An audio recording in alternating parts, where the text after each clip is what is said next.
तो ये रही मेरी बहन और ये रही मेरी दादी, और इन दोनों के बीच में होने जा रहा है इंग्लिश शास्त्रार्थ। कौन बेहतरीन इंग्लिश बोलता है? तो लेट्स स्टार्ट। चलिए स्टार्ट करते हैं। इधर देखिए, बोलिए। हेलो बेटा। What is your name? What is your name? What is your name? What is your? My name is Tutuk. My name is Mr. Tuk Tuk Mr.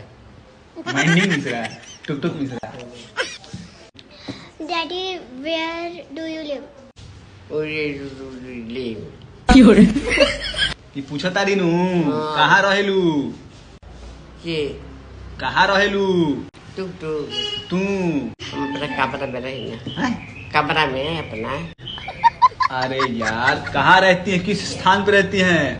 घर में रहते हैं। जगह जगह पूछ रहे, जगह। जगह तो कह रहे हैं कि अपना घर में रहते हैं। Which place? हमारा ना को है वाला beach place. Daddy, you are beautiful. Beautiful.